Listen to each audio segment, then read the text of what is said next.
It's the Locked On Flyers podcast for Friday, November 22nd, your daily dose of Flyers news, analysis, and high quality content that is really going to address those Morgan Frost trade rumors. I guess.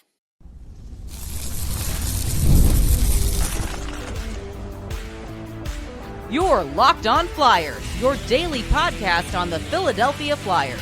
Part of the Locked On Podcast Network, your team every day. Hey there, and thanks for making Locked On Flyers your first listen every day. I am Rachel Donner. I've been podcasting about the Flyers, the NHL, and hockey for a decade. I'm here with prospect expert and Flyers credentialed reporter for 19 years, Russ Cohen. Today's episode is brought to you by Gametime. Download the Gametime app, create an account, use the code LOCKEDONNHL for $20 off your first purchase. And to keep up with our episodes and Flyers news, you can find us at Locked On Flyers on all your socials, including Blue Sky, and of course, here on the Locked On Podcast Network, your team every day. We are going to preview the matchup against the Chicago Blackhawks coming up later in the show, and then get into our weekend thoughts. But thinking about those very Chicago Blackhawks, we heard via Elliot Friedman that he thinks Chicago is a potential destination for Flyers center Morgan Frost. And these rumors have been swirling for a little bit. We've talked about it, but we're really going to dig into it and talk about his play and maybe potential trade value and all of that. So Flyers have played 20 games so far. He's played 16 of them, 4 healthy scratches. Would have been 5, though, if Coots had been injured and they needed him last minute in that one game. He's got only 1 goal, 5 assists for 6 points. His goal was November 5th versus Carolina, and he's a -10. Is there more to the story on Morgan Frost than just those numbers? Well, he may have a shootout goal too. It just doesn't show up on the sheet, right? But I think he does. I mean, it's just something. Here's what I would say. What I would say is when I dug into the numbers, I was quite surprised what I found out. And what I found out is, so why does Ryan Poehling get all these defensive zone starts and Morgan Frost doesn't? Morgan Frost is like, I don't know, 58 point something percent on the offensive zone. So I looked at it. I'm like, is it the faceoffs? Well, I don't know. Ryan Poehling was like 51.7 and Frost was like 50 point something. So it's not enough to make a difference. He's third on the team in faceoff percentage right now. So it's not, that wasn't it. Was it hits? Actually, Frost has more hits than Ryan Poehling. So it's not physicality. It's not goals because they both have 1 goal. You know what it is, Rachel? It's block shots. He has double the block shots. That is the only thing Ryan Poehling has over Morgan Frost. And because John has decided they need to block 30 shots a game, that's the reason. Yeah, I could see that. It's a really weird situation with Frost because I think, the first criticism that comes to mind is his scoring and production, that he's not where he needs to be. That is the thing that is touted more. But also secondarily, then they turn to his defensive play. And that's where he's not blocking enough shots comes into play. And he's supposedly making big mistakes out there. Well, he And can't be making bigger mistakes than Poehling, who has more giveaways. sure, Poehling has more giveaways. Like, this is another he surprise does. to me. Yeah. He does. And if you look at defensive zone giveaways on this team, there are 6 forwards on this team that have more defensive zone giveaways than Morgan Frost. And that's why the numbers are a little bit deceiving, in my opinion. I think that while he's not having a good season, and the eye test says he's not having a good season, I think there's guys on the team that are having equally as not good seasons Right. as Which him is that what our aren't getting point, the criticism. which is what our eye test point has said all along. Like, hey, you need to, this is an expectation issue. There are no expectations for Ryan Poehling. He's a cheap player against the cap. You got 28 points out of him, and he's on pace for 28 points this year. So that's it. So in Torts' mind, I can't get anything else out of him. But he knows he can get Right. more out of Morgan Frost, who hasn't given it yet. But Morgan Frost also is not being given the opportunity to get on a roll because he keeps getting derailed here. And that's the whole thing. By the end of the season, Morgan Frost will get a lot more points than Ryan Paling, but he won't if he's going to get used like this. So you might as well trade him. Well, and that's the thing is that Ryan Paling is making 1.9 and Morgan Frost is making 2.1. That's I virtually know. nothing I in know. terms of the difference. And so It's I really, expectations. it is. It really is. And is that fair? Probably, honestly. I think that Morgan Frost should be producing more offensively.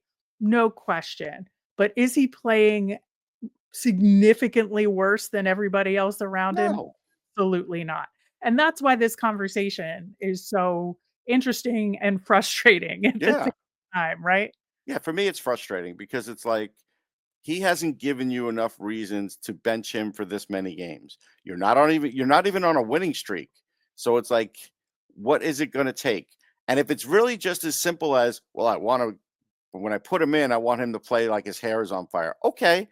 But there's a lot of games left in the season. That'll work for a couple of games. It's not going to work for the whole season.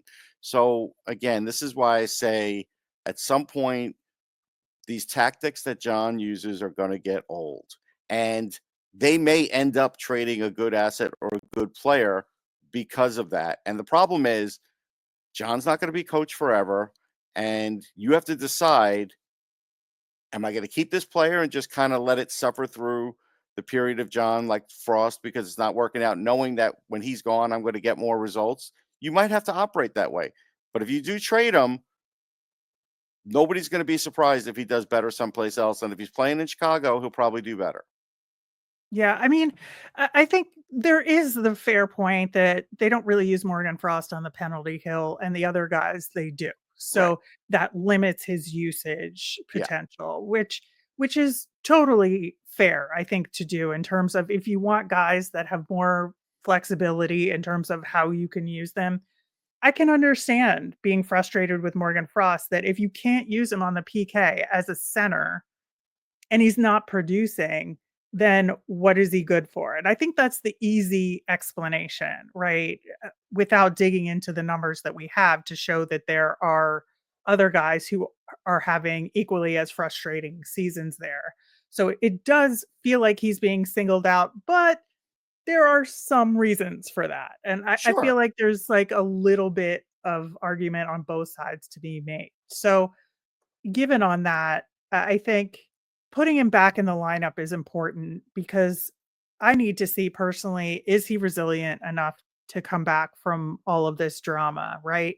Yeah. And B, if they're going to trade him, they got to shore up that trade value a little bit by actually putting him in the game. John doesn't care about that. So it's like, and the problem is Danny's not going to force John to play him because he's never done that. And that's why he's getting scratched all these games. So what you're saying is true, but it's not going to happen. Not for those reasons. John will just bring him back when he feels like bringing him back, when he's just tired of losing, I guess. So then the point comes up then, are they going to end up having to trade, low on him and Yeah. accept a Yeah. lower return? And Yeah. is that okay? It's not okay, but it's what's going to happen. Because again, he shouldn't even be getting traded. You still have a year of control. You still should see what this year brings. It's too early in the season to trade him, in my estimation. But again, I agree. I think he needs like a little bit more time to see what he can do. And especially the way the Flyers have been playing overall in terms yeah, of the things we're going to talk about later in the show, like puck control, like passing errors, all of that. Can he contribute to improving that? Very probably. yeah, I would walk Is into it a the office. guarantee? No. Yeah, if they asked my, opinion, I'd walk into the office and say, why don't you wait until after the Four Nations? Give them like the next, I don't know what it is, 35 days, and don't scratch them. Because now you could seriously evaluate them and evaluate them with John and then evaluate them on your own. And I would say that to Danny. And then see what you both come up with. And if John's answers don't match up with yours, then you know the answer. That is also fair. In terms of potential return, if we're gonna sell low on him, um, the Blackhawks are an option that I mentioned earlier. I've heard people in Toronto who want him, Well, of again, course because they of the want him. local Yeah. connection. Yep. there. But as far as an ideal destination with a good return or a useful return, I'm not even asking for a good return. I'm just asking for a useful return. I really think you got to ask for a player in return, whether it's a prospect or a serviceable bottom six center, right? Well, that's the thing. You're probably not getting a center that you don't already have. In other words, that type. So Yeah. I don't think getting a center is going to be the answer here. Like I've identified one guy in Chicago who's been underperforming, and I'd say, okay, if you want to trade your underperforming prospect for mine, I'll trade you Morgan Frost for Lucas Reichel. I'll make that trade. Yeah, I think a change of scenery deal like that could be a positive thing for both guys because Right. Reichel has a lot of potential, but He he's does. just kind of been lost in the sauce Yep. in Chicago a Yep. lot. I agree with that. So it's a fair first stab at it, but I think that, given the current scenario, I still think they got to put him in for a few games before they pull Oh, the they have trigger to. I on mean, there's no anything. question. And I'm not saying put him in because they have to worry how many wins or losses they get in. I'm just saying to see how he plays. You Yep, know, the math's getting 100%. bad every day with this team, so it's not about that for me. Yeah. All right. Well, we are playing those Chicago Blackhawks on Saturday afternoon. We're going to talk about them and maybe some Flyers blue line adjustments coming up next. Some of the best concerts of the year take place in the fall, and it's my favorite time to head to a show. Gametime has a new feature called Gametime Picks that makes getting tickets for your favorite live events even easier. Gametime Picks filters out the fluff to show you only incredible deals on great seats so you don't have to waste time searching through thousands of tickets. My favorite part of the Gametime app is that it's great for getting notified about last minute flash deals and those super deals so you know you're getting the best bang for your buck. Best of all, they have all in pricing, so there's no surprise fees at checkout when you activate the feature, and your tickets are sent directly to your phone so you never have to dig through email. Download the Game Time app, create an account, and use the code LOCKEDONNHL for $20 off your first purchase. Terms apply. Again, create an account and redeem with the code LOCKEDONNHL for $20 off. Download Game Time today. What time is it? Game time. On Monday's show, we of course will talk about the Blackhawks game that we're about to preview. We've got the Vegas Golden Knights coming up as well. So there is a lot to discuss, and we'll have our nemesis of the week. So, in terms of trying to set this lineup for the Blackhawks game, I think given the uncertainty around the blue line injuries, um, should the Flyers be making any additional moves at this point? And how did Grons do in his second game, in your opinion? And how does that affect that? Okay, so I mean, Grons did okay. I mean, nobody really had a good game on defense. We could start there. Fair. Um, Absolutely. he has 4 giveaways. Okay, that's not great. Um, but he's also got a point. He also only took 1 penalty. So he needs to get a few more games. Like you need to give him 3, 4, 5 more games to kind of let him show you what he can do at this level. I think that's the issue. And so I think he was fine.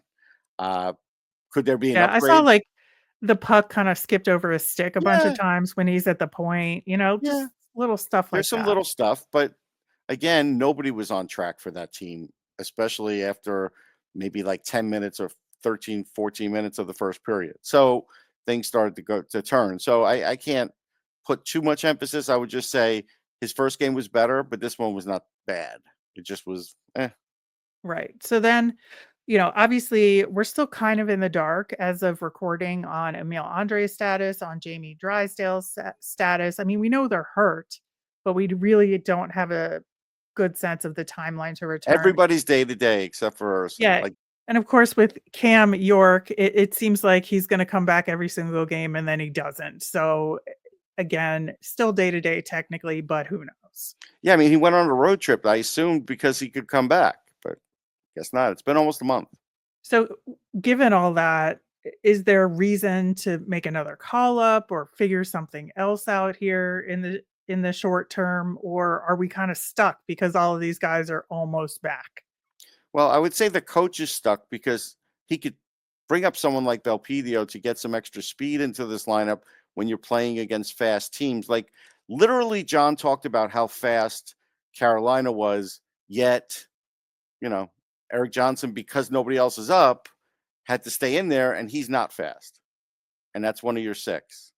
So you could try and get faster, and it's probably not a bad idea for the Yeah, I teams that mean, you need to. yeah, Adam Jennings would be the next call up in my opinion, but he's not the right kind of guy that they No, need right now. no, So I think like that's where you get into the Belpedio territory right. because he's the devil in Yeah, this scenario here. yeah. So yeah, I think it'll be interesting to see what happens if any of these guys are available to come back. Then the issue is moot. But if not, you know, how many more games do we want Johnson in? I think is the I question mean, at if this he's point. playing all these games and eventually plays against Vegas too, that ain't gonna be great. Right, absolutely. So moving into our preview of the Blackhawks game, they have had their own drama going Yep. on right now, including Seth Jones. He's now on IR for 4 weeks from a foot injury in a game on November 14th. Peter Mrazek was out for personal reasons, but he's back. He played last night against the Panthers. We don't know the result of that game as of recording, but he did, in fact, play in that game. And then Taylor Hall with a healthy scratch Who? earlier this Who is this week. name you're talking about? Right. Right. So the Blackhawks are not without their own troubles right now. Yeah, they have troubles. I mean, they still have, Bertuzzi is still good. Obviously, they have Bedard. There's still some players. Well, Dickinson's a player that can kind of, be good around the net. Their first couple lines can, Reichel's a guy that, in any game could wake up. But yeah, it's a winnable game. There's no question about that. But the issue is, should you have Sean Couturier as your first line center in this game? The answer is no. It should be Morgan Frost. And it's not because of what you're worried about Frost not doing as far as the head coach. It's about keeping up with Connor Bedard and that first line and basically not wearing out Couturier for the rest of the year because he barely could move in the third period of last game. And this is a problem now. And so now if you're going to ask him to keep up with, one of the harder guys to cover in the league, now you're really, I think, asking for trouble. And it's still, you're probably going to win the game, but long term, this is not a good solution for the team.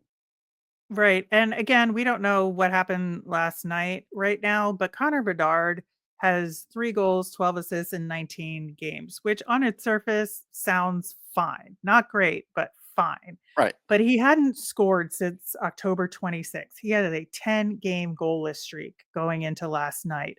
So the kid is Could break out. hungry Oh, yeah. He could break out. at this point. So hopefully he did that last night and got it out of his system, Right. but we'll see. And I think, there's been talk about calling up Frank Nazar. He's been playing really well in the AHL, Nazar but would be hard to cover, man. If they brought him up, I mean, well, he may that's the not thing, they're score. not. They have I know. said pretty Okay. definitively All that right. they're keeping him in the AHL for the time being, but I just don't think it's a good call on the Blackhawks' part to leave him down in the AHL, considering the struggles that they're having, because they are the worst team in the NHL. They are, but they probably have said they want to give him a certain amount of games. Like, I get it. Yeah, I certainly understand it, but to me at this time, you throw anything at the wall and see what sticks. It's so interesting because the Blackhawks are basically mid-league in a lot of their stats, right? Their power play is mid-league, their PK is mid-league. They have a negative 14 goal differential, but it's not the worst No. out there. But I think the similarities to the Flyers give you a lot of clues as to why they're not performing well, because Right. both teams are extremely bad at expected goals for percentage at 5-on-5. Blackhawks have the edge, but both are bottom 5 in the league at this point. Blackhawks have the second worst goals per game at 2.32. Flyers are only at 2.7, so a little higher, but still not great. Right. They're deadlocked in shots per game at 26.6. So again, very similar there. Flyers definitely have the edge on faceoffs overall, 51.1% to 45.7%. That's a huge thing because the Sure. Blackhawks don't have center depth, right? Which is the whole No. reason why they're a good destination for Morgan Frost in the Right. first place that we're talking there. But Blackhawks have had better goaltending save percentage wise over the Which it course of the shouldn't season. be, but it is. Nope, but it is. So I think it's really the similarities that are more striking and concerning than the differences, right? Yeah, I get it. I mean, but again, this is why if you look at the Flyers, you know what kind of team they are. If you think otherwise, you're fooling yourself. And sometimes numbers can lie, but these numbers don't lie. Absolutely. All right, we'll see how the Flyers come out in the wash against the Blackhawks. We'll see if a trade happens. Who knows? Yeah, you never We know. will talk about it if and when that happens. In the meantime, Flyers schedule coming up is very challenging, so we're going to dig into that and why the timing now is not ideal, and just talk about some of the key issues with the team and how to address it coming up next. Get ready to tackle the NFL action with FanDuel, America's #1 sportsbook. Because right now, new customers could bet $5 and get 150 in bonus bets if you win.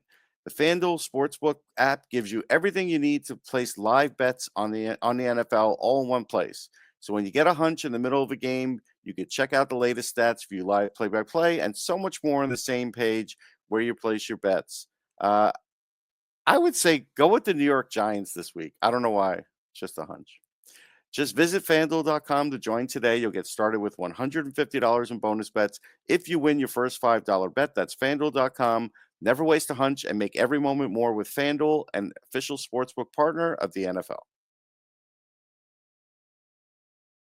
So, Russ, looking at the Flyers schedule coming up next week, we have Vegas, the Preds, and then a back to back of Rangers and Blues. The week after that, we have the Panthers, and then a back to back of Bruins and Utah. So, 2 weeks in a row with back to back games, which is a big deal for the Flyers at this point, given how banged up they are and the toll that the shot blocking and the style of play Yep, is having on them. I think that this is a really interesting stretch because it's a mixed bag of teams, but in a lot of ways that makes it more difficult for the Flyers, right? Yeah, I think if you could gear up and it's just like, hey, all these teams are first or second place teams, it's easier to gear up, but there's definitely room for letdown here. Yeah, I just think that, facing Vegas, facing the Rangers, the Panthers again, I think that is gonna be, the big games that they're gonna struggle against. The Bruins, who the heck knows what's going on Nobody with them knows. right now? They're just kinda lost in the Right. sauce here. But a lot of But times if teams get a new coach, they get a little boost. So, that's something. but it's a promote from within, and that Yeah, within wasn't doing anything. So that's fair. there's people questioning that decision for the Yeah, acting yeah. head coach decision there. But yeah, I think this is going to be a very challenging couple of weeks around Thanksgiving for the Flyers. It is. I mean, this is where, again, if you wanted them to make the playoffs, getting off to a hot start mattered because, like, there is that old thing with American Thanksgiving, but I think the Flyers were actually in position last year at American Thanksgiving and they still didn't make it. So it's never a guarantee. But the point is, I knew this year getting off to a bad start made the math harder because if you look at the schedule, you can kind of see where things are. Like, as an example, if you start off poorly, okay, then your whole season kind of gets off to a little bit of a rocky start, right? But if you're doing well, like let's say you're right in the mix, and then I don't know, game 50 to 55, you go on a 5-game losing streak, it's a lot easier to weather the storm then. Right now, the season's still fairly new, and it's you lose 3 out of 5 here, it's not gonna be a great feeling in the room. Right. I think the one saving grace here is that the back to back next week is Friday, Saturday, and then they don't play again until the following Thursday. So Yeah, so that that's a is good thing. some really good quality time to heal up a little bit, but also get some really good practice in with Right. the things that are, a struggle for them right now.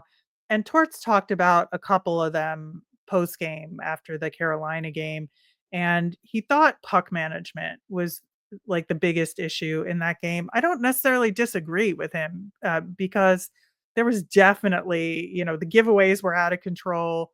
Their passing was not clean, and so there was a lot of turnovers on passing. And to me, the question is it just plain old poor execution, or is there a concerning lack of chemistry that's preventing them from building rhythm? Well, I think there's lack of chemistry on the first line.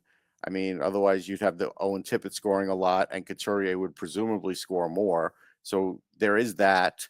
I think puck management became a problem when Carolina's playing the whole game in the Flyers' end. Like when they Right. started like really pushing that offense, yeah, sure, it's easy to say it's puck management then, but it's already too late. Like you knew, even though the score was close, when it was 1-1, nobody believed that game was close. Maybe in the locker room they did, but nobody else watching it did. And so the Avalanche game, it was almost the same thing, except it was close at the end, but it wasn't close for a lot of the game. So this isn't just this game. This is going on for a few games now. And so, yeah, there is a reason to believe that, sure, if you want to say puck management, that's part of it. Chemistry, part of it. It's not always about defense and giveaways. There was no offense yesterday. None. Zero offensive push. Almost Well, nothing. they couldn't clear it out of the zone to get any offense Right. going. But that's not puck management. That goes way deeper than that. And Yeah. practicing breakout passes might be a good thing because you were talking about that and you're right. But that's my whole thing is you could play really good defense but this is one of those cases again where defense does not produce offense because it was not producing any offense in this game and it barely produced for the Colorado game too. Right. And I think using that time off they have in between next week and the week after, I think there's some really good opportunity to try some combinations out Yeah. that maybe they haven't considered, and then also just work on that with some consistency in those combinations, whether it's defensive pairings on the breakout, whether it's defensive pairings with working with all the centers they have to work on that breakout, and then keeping some consistent forward lines and just build that chemistry. I think all of that added up will see some improvement for this team. And then it kind of leads to the other problem that this team cannot put together a complete game. No. And that is something that has to change at Yeah, this it point. it definitely has to change. Like, as an example, if in the next couple of games, these guys that we're talking about coming back don't come back, if Lehigh's at home or they have a few days off, then let Belpedio practice with the team. See what he looks like. It's a good opportunity before you have to make any official moves. But at least, like you said, try some things out. If you want to bring up Rodrigo Abols because he's got a few days off, give it a shot. He could play fourth line center in this league. I think we see the improvement in him. There was definitely something where we were like, okay, he's got to adjust, but he's pretty good at faceoffs. He is pretty good defensively too. So I think at some point he'll be able to play that role. Whether he gets the chance is a whole other story. The Phantoms do have one game during that time frame of the time off. So that's like not terrible to only No, and they miss practice in the one same game. place, so just let them cross Um, over. yeah, and I if you're gonna do that, I'm not sure I necessarily agree, but I think if you're gonna call up some Phantoms during that time slot, I think it's more to push the guys you have, That's it. right? But you got to see what they look like. You're not even calling them up. You're just saying, "Hey, you're invited to our practice. We want to see what you look like." That's all. A little bit of evaluation. It's a good time to do it. Yeah, evaluation, but also encouragement for the Right. Like, "Hey existing guys, you're Flyers to slipping. These button guys it are up. hungry." Yeah. Yeah. Yeah, I think that's more the reverse psychology there. But, yeah, I think it is going to be an interesting couple of weeks for Yep. sure. Again, starting with the Chicago Blackhawks on Saturday and then followed up by the Vegas Golden Knights on Monday. Very different teams with you need a very different strategy to play them. We'll dig more into the Vegas Golden Knights on the Monday show, of course, talk about how the Blackhawks game went and give our nemesis of the week. As a reminder, we always want to hear from you. You can let us know your Flyers thoughts or give us your mailbag questions via any of our socials at Locked On Flyers. You can email us at lockedonflyers@gmail or comment over on our YouTube channel. I'm Rachel. I'm on Blue Sky and Twitter at rmiriam. That's RMIRIAM. I'm Russ. I'm at Sportsology, also on those platforms, SPORTSOLOGY. Thanks for making Locked On Flyers your first listen. Today, for your next listen, find Locked On Fantasy Hockey. Become a fantasy hockey expert. Get the edge over your league mates with daily tips from Steal and Flip. Find Locked On Fantasy Hockey on YouTube or wherever you listen to podcasts. Have a great weekend, everyone.